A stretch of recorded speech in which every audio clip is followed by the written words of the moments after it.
You are watching Gyan Deep Channel. Erase the darkness, spread the light of wisdom. Video देख रहे सभी दर्शकों को नमस्कार। चैनल पे आपका स्वागत है। आज की हमारी वीडियो का विषय कक्षा 6 का अध्याय परिवार और समुदाय। वीडियो में हम परिवार और समुदाय पर चर्चा करेंगे और वीडियो के आखिर में इस पाठ पर आधारित प्रश्न उत्तर और बीच में जो गतिविधियां दी गई हैं उन पर भी चर्चा करेंगे। परिवार और समुदाय हमारी ज़िंदगी में महत्वपूर्ण भूमिका निभाते हैं। ये केवल लोगों का समूह नहीं होते बल्कि हमारे समर्थन, सहानुभूति और खुशियों का स्रोत होते हैं। एक परिवार और समुदाय हमें सामाजिक, भावनात्मक और नैतिक समर्थन प्रदान करता है, जिससे हमारे व्यक्तिगत विकास और मानसिक संतुलन में सहायता मिलती है। परिवार क्या है? परिवार हमारे समाज की मूलभूत इकाई है। यह हमारे जीवन का एक महत्वपूर्ण हिस्सा है, जहां हम अपने परिजनों के साथ रहते हैं और एक दूसरे के साथ जुड़े रहते हैं।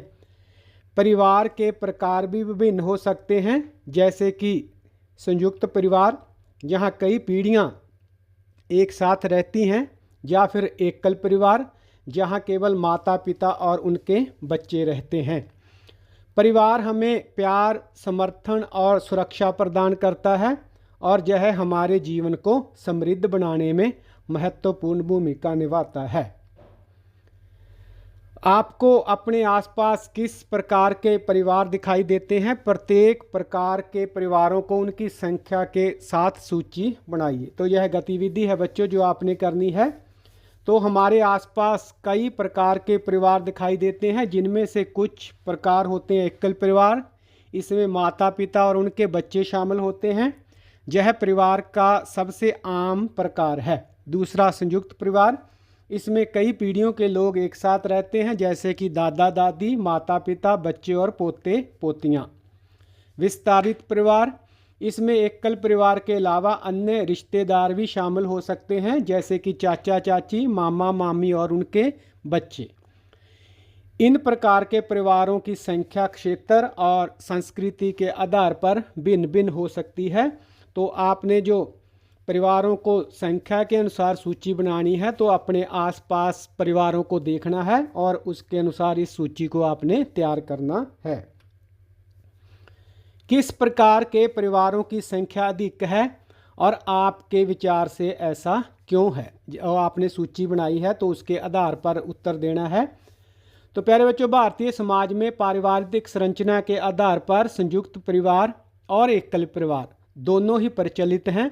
हालांकि हाल के वर्षों में एकल परिवारों की संख्या में वृद्धि देखी गई है। इसके पीछे कुछ कारण हो सकते हैं। शहरीकरण है, जैसे अधिक से अधिक लोग ग्रामीण क्षेत्रों से शहरों की ओर पलायन कर रहे हैं, जहां रहने की जगह और जीवन शैली के कारण एकल परिवार अधिक प्रचलित हो गए हैं। आर्थिक स्वतंत्रता। नौकरी और व्यवसाय के अवसर बढ़ने के साथ साथ आर्थिक स्वतंत्रता प्राप्त हो रही है, जिससे युवा जोड़े स्वतंत्र रूप से रहने का निर्णय लेते हैं। शिक्षा और सोच में बदलाव। शिक्षा के प्रसार और नई सोच के कारण लोग व्यक्तिगत स्वतंत्रता और निजी जीवन को ज़्यादा महत्व देने लगे हैं। मूल्य वृद्धि और जीवन यापन की लागत। शहरों में रहने की लागत अधिक होती है, खर्च अधिक होता है, जिससे छोटे परिवारों को बनाए रखना आसान होता है। यह भी एकल परिवारों में वृद्धि का कारण है। संयुक्त परिवार अभी भी कई क्षेत्रों में प्रचलित हैं, खासकर ग्रामीण और छोटे कस्बों में, जहां पारंपरिक मूल्यों और सामाजिक सहयोग का महत्व अधिक होता है। अंग्रेजी भाषा में पारिवारिक संबंधों को व्यक्त करने के लिए सीमित शब्दावली होती है। उदाहरण के लिए कजिन शब्द का प्रयोग आमतौर पर भाई बहन के बच्चों के लिए किया जाता है, जबकि भारतीय भाषाओं में प्रत्येक रिश्ते के लिए विशेष शब्द होते हैं। हिंदी में बुआ, ताऊ, ताई, चाचा, चाची, मौसा, मौसी, नाना, नानी आदि जैसे शब्द विशेष रिश्तों को दर्शाते हैं। कुछ भाषाओं में तो बड़े भाई बहन या छोटे भाई बहन के लिए भी अलग अलग शब्द होते हैं, जैसे कि तमिल में अन्ना, बड़ा भाई के लिए और तंगाची छोटी बहन के लिए प्रयुक्त होता है। भारतीय भाषाओं की समृद्धि और विविधता के कारण संबंधों को व्यक्त करने के लिए कई शब्द उपलब्ध हैं, जिनका भारतीय भाषाओं में कोई विशेष अर्थ नहीं होता, क्योंकि भारतीय संस्कृति में भाई बहन के बीच गहरे संबंध होते हैं और वे सभी आपस में भाई बहन के रूप में ही माने जाते हैं। इससे परिवार में लोगों के बीच घनिष्ठता और अपनापन स्पष्ट होता है। भारतीय संस्कृति में पारिवारिक संबंधों को महत्व देने का यही एक कारण है कि विभिन्न रिश्तों को नाम देने के लिए अलग अलग शब्द होते हैं। इससे पारिवारिक बंधन मजबूत होते हैं और परिवार के सभी सदस्य एक दूसरे से जुड़ते रहते हैं। यह विशेषता भारतीय समाज की एक महत्वपूर्ण पहचान है, जहां रिश्तों को विशेष महत्व दिया जाता है और हर संबंध को मान्यता मिलती है। भूमिकाएं और दायित्व। परिवार के सदस्यों के बीच संबंध प्रेम, देखभाल, सहयोग और अंतर्निर्भरता पर आधारित होते हैं। सहयोग का अर्थ है एक साथ काम करना। हर परिवार के सदस्य की अन्य सदस्यों के प्रति भूमिका और दायित्व होता है। माता पिता बच्चों को खुशहाल व्यक्ति और समाज के जिम्मेवार सदस्य बनाने के लिए उत्तरदायी होते हैं। बड़े होने पर बच्चे भी परिवार के अन्य सदस्यों की सहायता और देखभाल में भूमिका निभाते हैं। दैनिक अभ्यास से बच्चे पारिवारिक जीवन में भागीदारी करना सीखते हैं। वे परिवार में अपनाई गई परंपराओं और प्रथाओं को भी सीखते हैं। उदाहरण के लिए त्योहारों को मनाना, विशेष अवसरों पर परिवार के साथ समय बिताना और रसोई में मदद करना आदि। इस प्रकार परिवार में हर सदस्य का अपना महत्व है और वे एक दूसरे की सहायता और देखभाल करते हुए एक खुशहाल और स्वस्थ वातावरण का निर्माण करते हैं। पारिवारिक संबंधों में विश्वास और सम्मान का भी महत्वपूर्ण स्थान है। ये गुण एक मजबूत और एकजुट परिवार का आधार होते हैं, जो सभी सदस्यों को जीवन के विभिन्न पहलुओं में समर्थन और मार्गदर्शन प्रदान करता है। इसके बाद बच्चों एक गतिविधि दी गई है।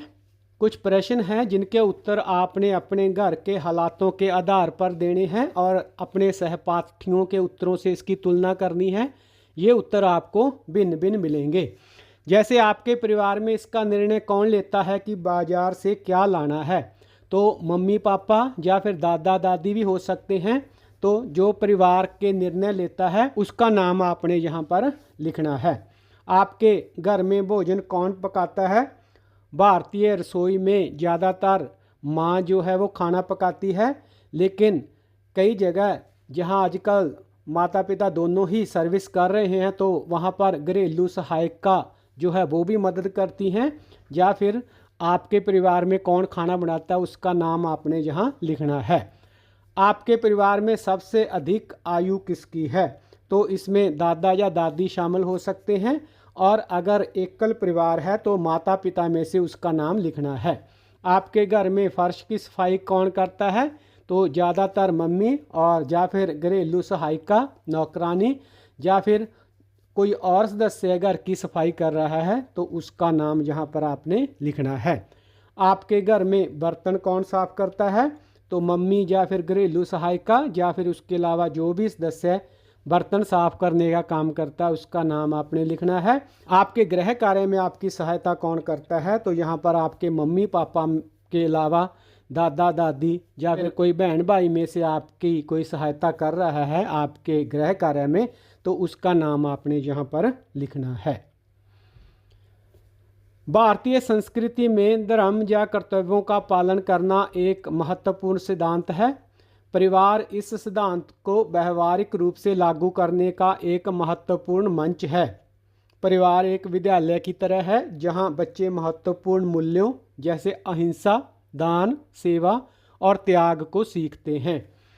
परिवार के सदस्य अपनी ज़रूरतों को त्याग कर परिवार की आवश्यकताओं को पूरा करने के लिए काम करते हैं। यह त्याग और समर्पण परिवार को मजबूत बनाता है और सदस्यों के बीच प्रेम और सामंजस्य को बढ़ावा देता है।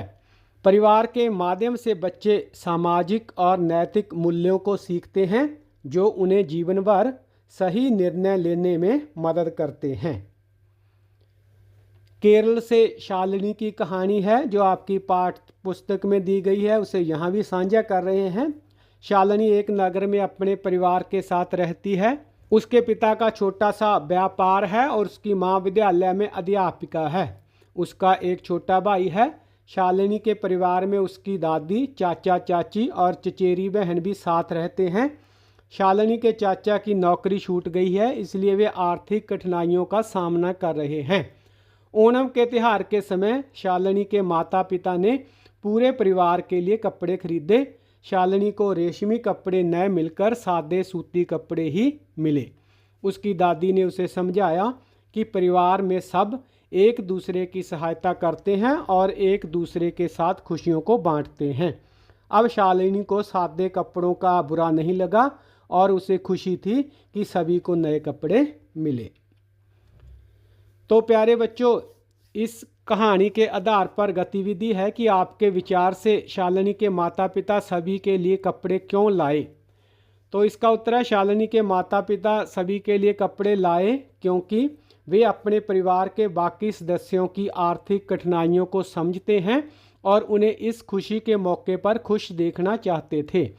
परिवार में एक दूसरे की सहायता और सामूहिकता की भावना का भी ख्याल रखा गया है।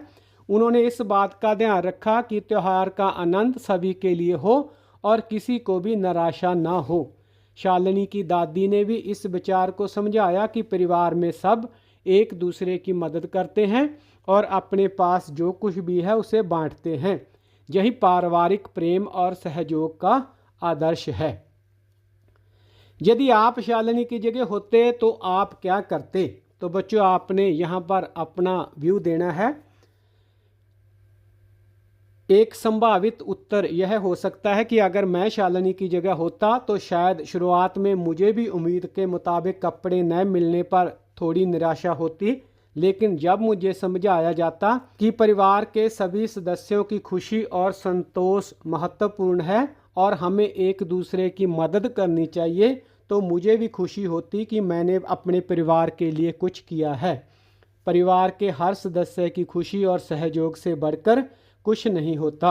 अंत में परिवार के लिए त्याग और सहायता का महत्व समझकर मुझे गर्व महसूस होता और अपने सादे कपड़ों में भी खुशी मिलती। मेघालय से तेंजिन की कहानी है बच्चों। मेरा नाम तेंजिंग है और मुझे पहाड़ों से प्यार है जहां मैं रहता हूं। हालांकि वहां का जीवन कभी कभी कठिन भी हो जाता है। मेरे पिताजी एक छोटी किराने की दुकान चलाते हैं और मेरी माँ एक हस्तशिल्प सरकारी संगठन में काम करती है। इसके कारण पिताजी घर के कामों में मदद करने लगे, जैसे कि सफाई, बगीचे की देखभाल करना और खाना बनाना।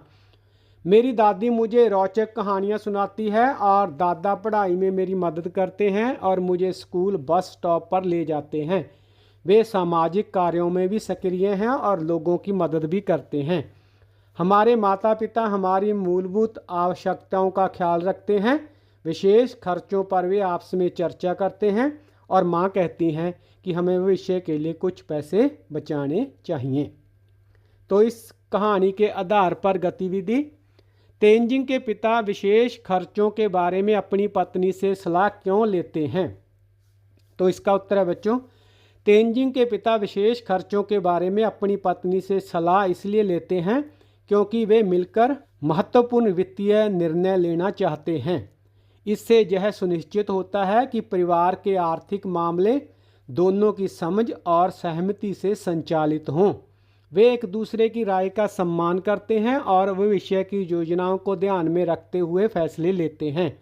इस तरह वे अपने संसाधनों का सही तरीके से उपयोग कर पाते हैं और संभावित वित्तीय चुनौतियों का सामना करने के लिए बेहतर रूप से तैयार रहते हैं। इसके बाद घरेलू कार्यों में तेंजिंग के पिता की भागीदारी के बारे में आपका क्या विचार है?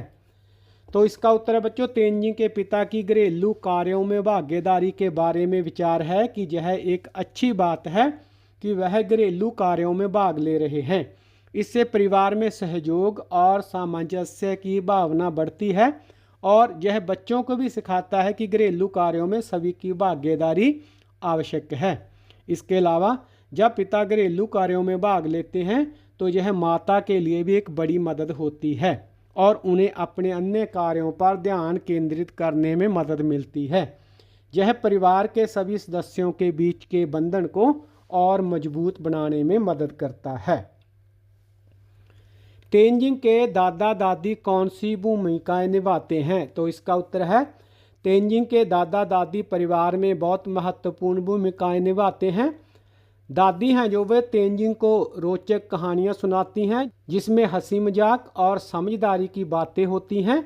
उनकी कहानियों से तेंजिंग को ज्ञान और मनोरंजन मिलता है। दादा वे तेंजिंग की पढ़ाई में मदद करते हैं, उसे स्कूल के बस स्टॉप पर ले जाते हैं। इसके अलावा वे सामाजिक कार्यों में सक्रिय रहते हैं और अन्य लोगों की सहायता करते हैं, जैसे कि बिजली की समस्या का समाधान करना और तूफान के बाद घरों की मरम्मत के लिए धन जुटाना। शालिनी और तेंजिंग की कहानियों से हम संयुक्त परिवारों को देखते हैं। आपके विचार से आधुनिक जीवन शैली के वह कौन से आयाम हैं जिनके कारण कुछ दंपति एकल परिवारों को अपनाते हैं, अर्थात बुजुर्ग पीढ़ी या अन्य परिजनों से अलग जीवन जी रहे हैं? दोनों प्रकार के परिवारों के कुछ लाभ और कुछ हानियां होती हैं, वह क्या हैं? तो प्यारे बच्चों, आधुनिक जीवन शैली के कई आयाम हैं जिनके कारण कुछ दंपति एकल जीवन को अपनाते हैं। पहला है निजता और स्वतंत्रता। एकल परिवार में रहने से दंपति को अपनी निजता और स्वतंत्रता का आनंद लेने का अवसर मिलता है।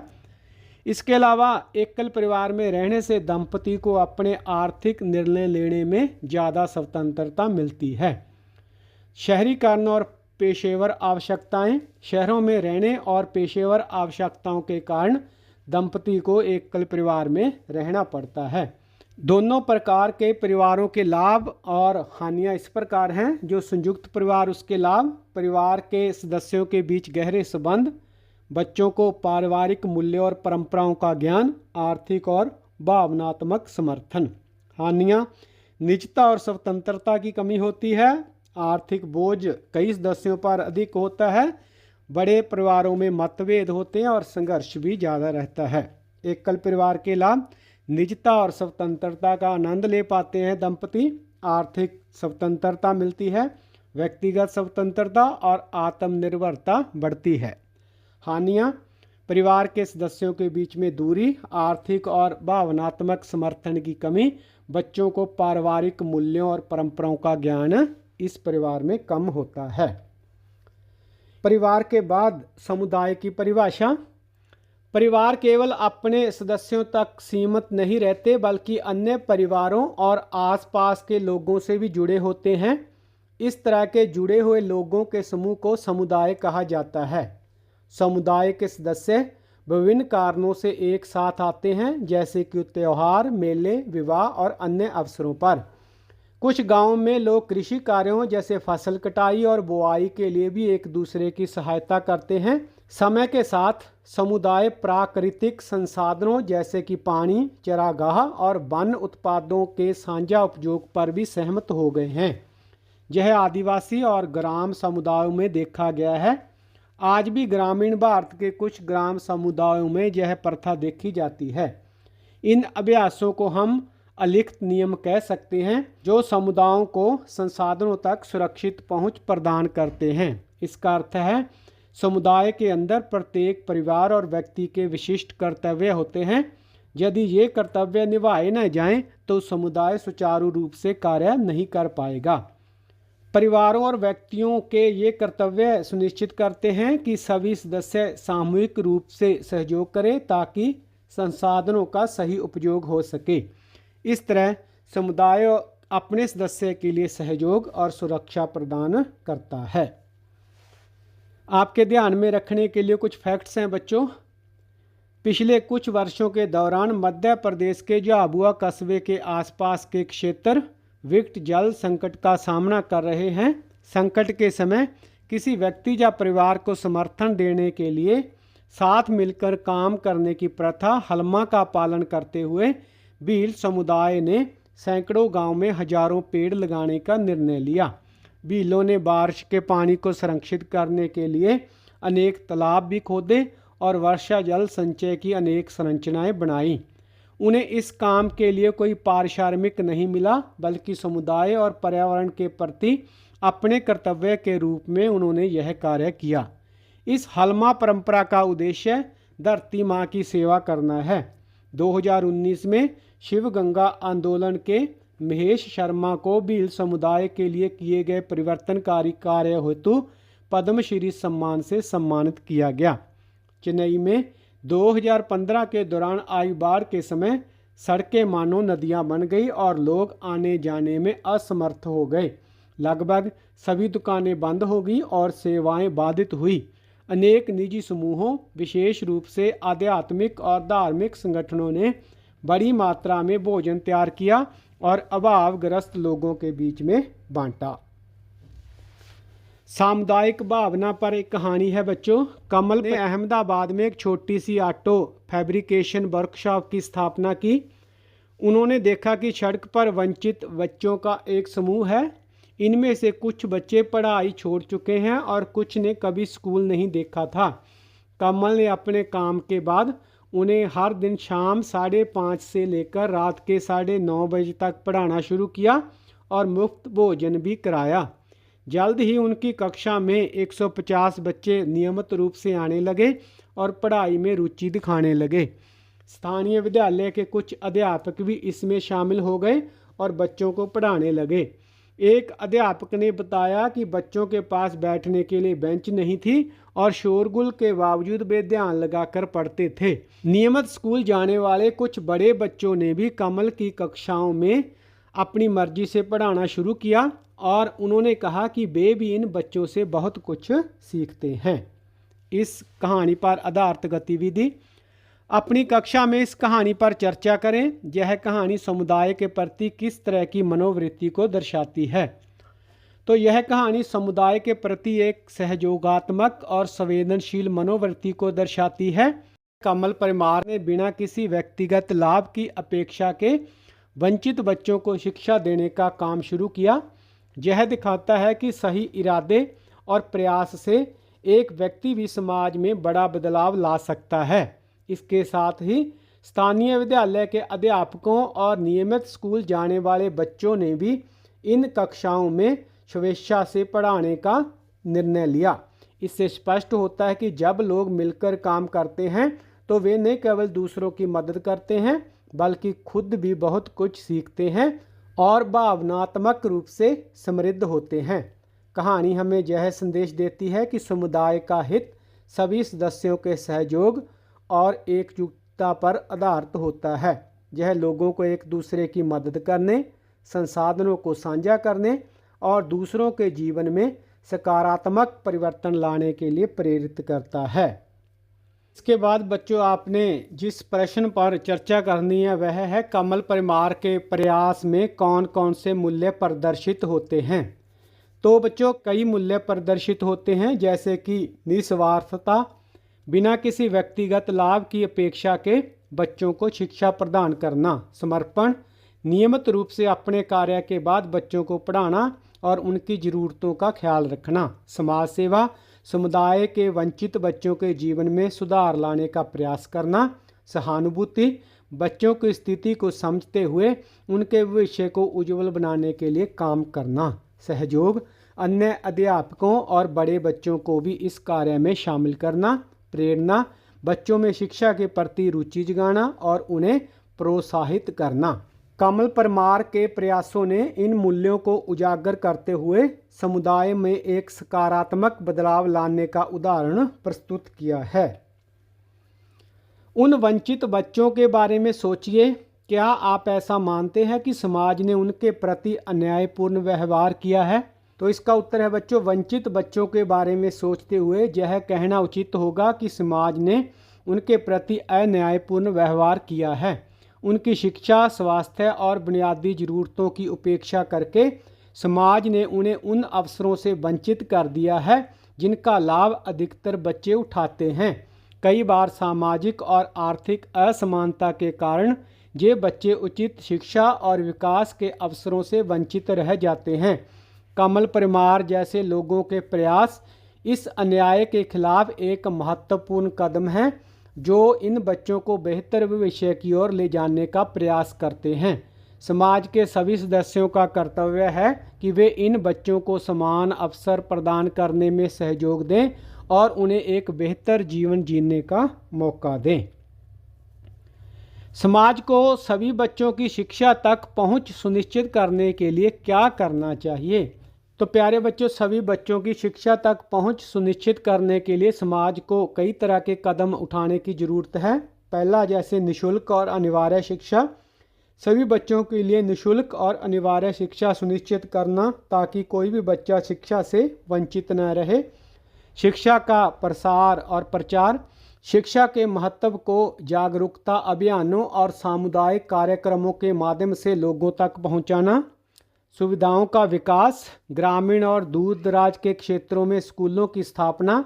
बुनियादी सुविधाओं का विकास और शिक्षकों की नियुक्ति। वित्तीय सहायता। आर्थिक रूप से कमज़ोर परिवारों को वित्तीय सहायता प्रदान करना ताकि वे अपने बच्चों को स्कूल भेज सकें। कौशल विकास। शिक्षा के साथ साथ व्यावसायिक और तकनीकी शिक्षा को बढ़ावा देना ताकि बच्चों को रोजगार के अवसर मिलें। और समुदाय की भागीदारी। स्थानीय समुदाय, एनजीओ और स्वयंसेवी संगठनों की भागीदारी से शिक्षा के क्षेत्र में सुधार लाने के लिए प्रयास करना। इन उपायों से समाज के सभी बच्चों के लिए शिक्षा की पहुंच सुनिश्चित की जा सकती है। नए समुदाय। प्यारे बच्चों, पिछले 30-40 वर्षों में नए प्रकार के समुदाय उभरे हैं। नगरीय क्षेत्रों में आवासीय कल्याण समितियां ऐसे समुदायों का उदाहरण है जो अपने नियम और व्यवस्थाएं बनाते हैं। यह नियम अपशिष्ट प्रबंधन, सफाई, पालतू पशुओं की देखभाल आदि के लिए होते हैं। इन समुदायों में लोग इन नियमों को बनाने में भाग लेते हैं। समुदाय एक दूसरे पर निर्भर हैं। जैसे आवासीय समितियां किराने की आपूर्ति के लिए, व्यापारी समुदाय और कूड़े निपटान के लिए नगर निगम के कामगारों पर निर्भर होती हैं। हमारे समाज में हर व्यक्ति कई अन्य लोगों और समुदायों पर निर्भर होता है। विशेष धर्म क्षेत्र, कार्य या रुचि के कारण भी लोग एक समुदाय कहलाते हैं। जैसे कि मुंबई का पारसी समुदाय, चेन्नई का सिख समुदाय, अमेरिका का भारतीय समुदाय, केरल का वैज्ञानिक समुदाय और गांव में किसान समुदाय। यह सूची बहुत लंबी है। आपके विद्यालय में आप विभिन्न समुदायों का हिस्सा हो सकते हैं। निस्संदेह आप कक्षा के साथ साथ खेल समुदाय, राष्ट्रीय सेवा योजना, राष्ट्रीय कैडेट कोर, विज्ञान या नाट्य समूह का हिस्सा भी हो सकते हैं। गतिविधि है आगे। क्या आपके विद्यालय में कोई क्लब है जिसमें आप सम्मिलित हैं और यह कैसे काम करता है? तो प्यारे बच्चों, आपने अपने विद्यालय की स्थिति के अनुसार इसका उत्तर देना है। आमतौर पर विद्यालयों में विभिन्न प्रकार के क्लब होते हैं, जैसे कि विज्ञान क्लब, साहित्य क्लब, खेल क्लब, पर्यावरण क्लब, एनसीसी या एनएसएस। विज्ञान क्लब के सदस्य हैं तो आपने इस प्रकार उत्तर को लिखना है। मैं विज्ञान क्लब में हूँ। यह क्लब विद्यार्थियों को विज्ञान के प्रति रुचि बढ़ाने और उनके ज्ञान को गहराई से समझने का अवसर प्रदान करता है। क्लब नियमित रूप से बैठकें आयोजित करता है जहां हम विज्ञान से संबंधित विषयों पर चर्चा करते हैं, परियोजनाएं बनाते हैं और प्रयोग करते हैं। हम विज्ञान मेले और प्रतियोगिताओं में भी भाग लेते हैं।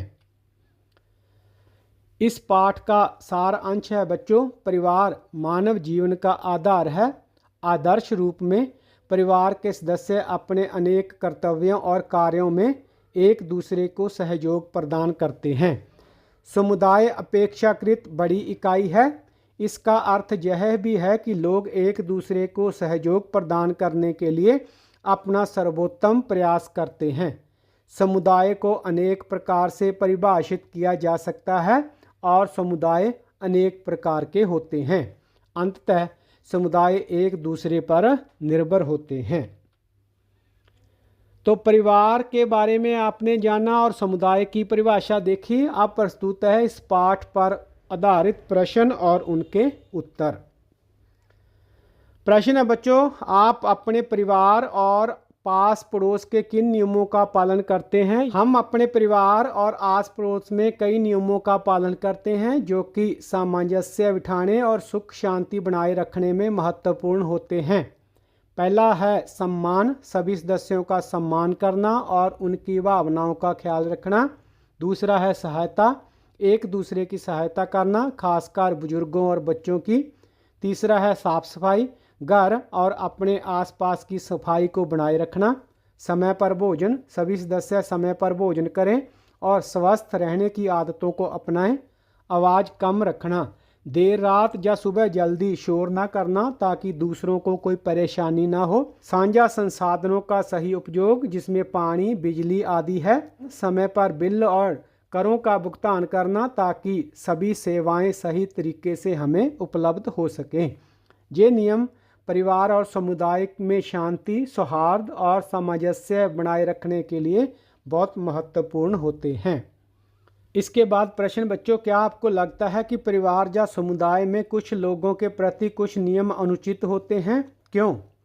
तो इसका उत्तर है कभी कभी परिवार या समुदाय में कुछ लोगों के प्रति कुछ नियम अनुचित हो सकते हैं और इसके कुछ कारण होते हैं।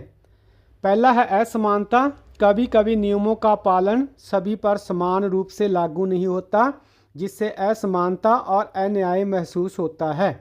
उदाहरण के लिए कुछ परिवारों में लड़कों और लड़कियों के लिए अलग अलग नियम होते हैं। पूर्वाग्रह, समाज में जड़ें जमाए रखने के लिए पुराने पूर्वाग्रहों के कारण कुछ लोग विशेष रूप से भेदभाव का शिकार होते हैं। यह जाति, धर्म, लिंग आदि के आधार पर हो सकता है। बदलते समय के साथ तालमेल की कमी, कुछ नियम पुरानी परंपराओं पर आधारित होते हैं और बदलते समय के साथ तालमेल नहीं बिठा पाते, इससे वे लोगों के लिए अनुचित हो जाते हैं। अवास्तविक अपेक्षाएं, कभी कभी परिवार या समुदाय अवास्तविक अपेक्षाएं रखता है जिन्हें पूरा करना मुश्किल होता है जिससे मानसिक और भावनात्मक तनाव पैदा होता है। इन परिस्थितियों में संवाद और समझदारी से काम लेना महत्वपूर्ण होता है। उचित संवाद और विचार विमर्श से नियमों में सुधार किया जा सकता है और सभी के लिए निष्पक्ष और समान नियम बनाए जा सकते हैं। प्रश्न, कुछ ऐसी परिस्थितियों का वर्णन कीजिए जहां आपने देखा कि समुदाय के सहयोग से लाभ होता है। आप इसके बारे में लिखें या फिर चित्र बनाएं। तो जहां कई स्थितियां दी गई हैं बच्चों और आपने भी इस प्रकार की कई स्थितियों को महसूस किया होगा, उस पर आप लिख सकते हैं या फिर चित्र बना सकते हैं। जैसे प्राकृतिक आपदाएं जैसे तूफान या बाढ़ के बाद समुदाय के सदस्यों ने प्रभावित परिवारों को भोजन, आश्रय और भावनात्मक समर्थन प्रदान किया हो। चिकित्सा उपचार के लिए धन जुटाना, समुदाय के सदस्यों ने वित्तीय और भावनात्मक समर्थन दिखाते हुए बीमारों के लिए धन जुटाया हो और उनकी मदद की हो।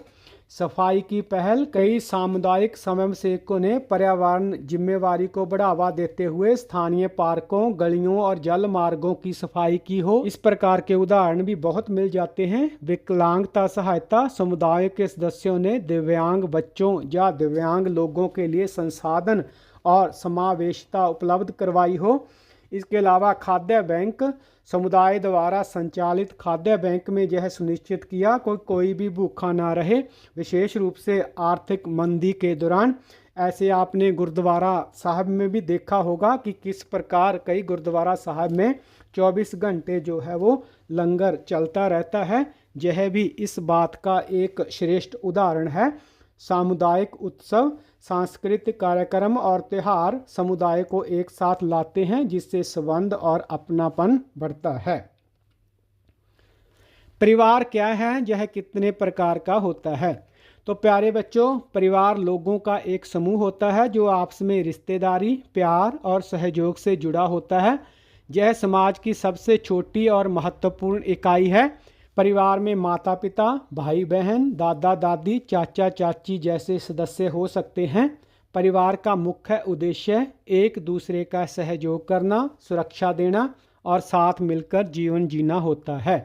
परिवार मुख्य रूप से 2 प्रकार के होते हैं। संयुक्त परिवार, इसमें कई पीढ़ियां एक साथ रहती हैं जैसे दादा दादी, माता पिता, चाचा चाची, भाई बहन और चचेरे भाई बहन। सभी सदस्य एक ही घर में रहते हैं और आपस में मिलकर जीवन जीते हैं, यह परिवार का पारंपरिक रूप है। एकल परिवार, इसमें सिर्फ माता पिता और उनके बच्चे होते हैं, यह छोटा और सीमित परिवार होता है। आजकल शहरीकरण और बदलती जीवन शैली के कारण एकल परिवार का चलन जो है वो बढ़ रहा है। प्रश्न, परिवार की इकाई क्यों महत्वपूर्ण है? परिवार हमें प्यार, सुरक्षा और सहारा देता है। यह हमारे सुख दुख का साथी होता है और मुश्किल समय में हमें मजबूती प्रदान करता है।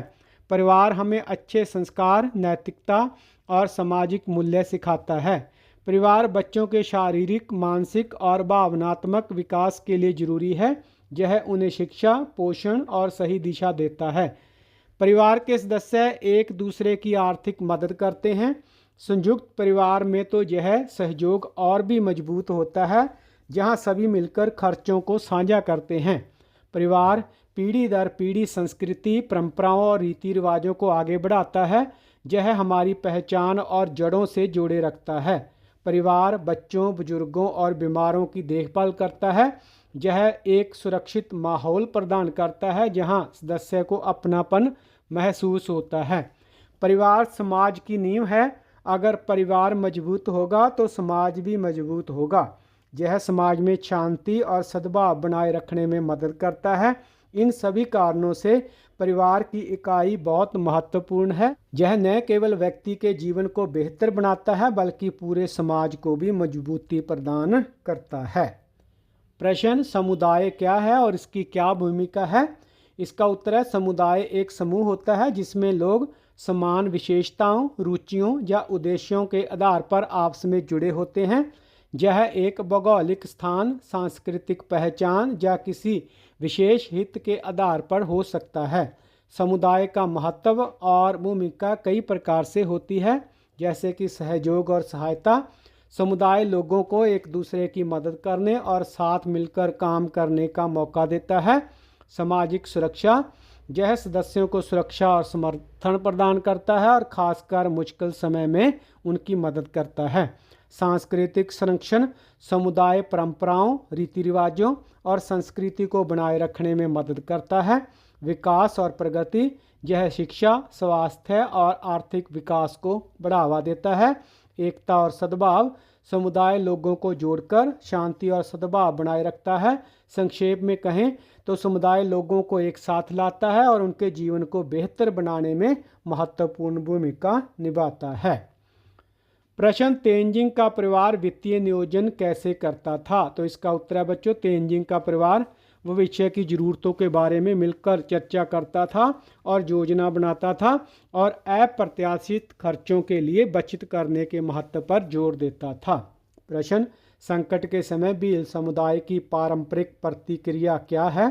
तो भील समुदाय पारंपरिक रूप से संकटों से निपटने के लिए एकजुट होता है, जैसे कि पेड़ लगाना और पानी की कमी के दौरान जल संचयन संरचनाएं बनाना। कमल परमार ने अहमदाबाद में क्या पहल की?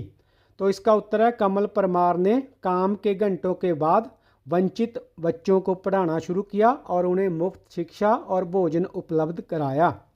प्रश्न, पारिवारिक रिश्तों को दर्शाने में भारतीय भाषाएं अंग्रेजी से किस प्रकार भिन्न हैं? तो भारतीय भाषाएं पारिवारिक रिश्तों को विस्तार से दर्शाती हैं, जबकि अंग्रेजी में सीमित शब्द हैं। जैसे हिंदी में चाचा चाची, ताऊ ताई, मौसा मौसी, बुआ फूफा जैसे शब्द हैं, लेकिन अंग्रेजी में सभी के लिए अंकल या आंटी का ही प्रयोग होता है।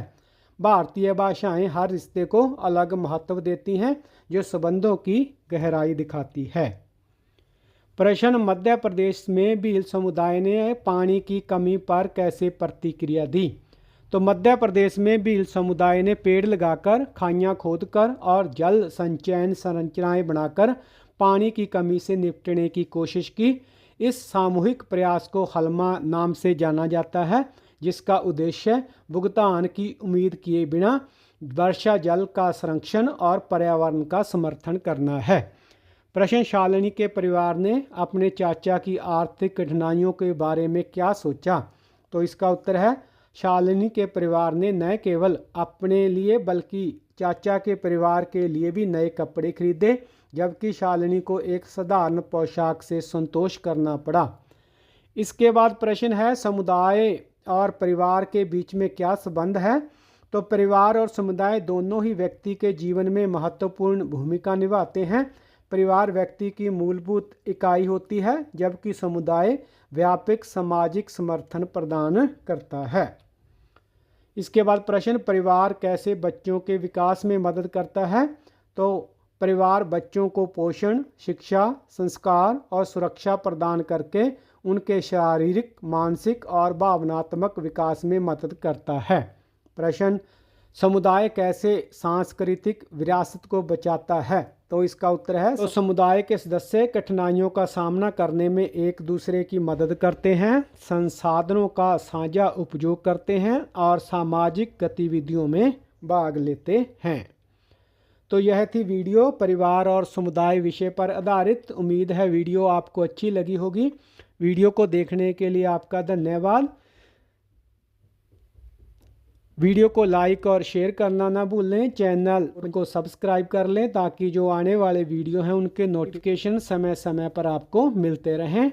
एक बार फिर से आपका धन्यवाद। सामाजिक अध्ययन के अगले पाठ की वीडियो देखने के लिए नेक्स्ट चैप्टर वीडियो पर क्लिक करें और इस विषय के सभी पाठों के लिए ऑल चैप्टर प्लेलिस्ट पर क्लिक करें।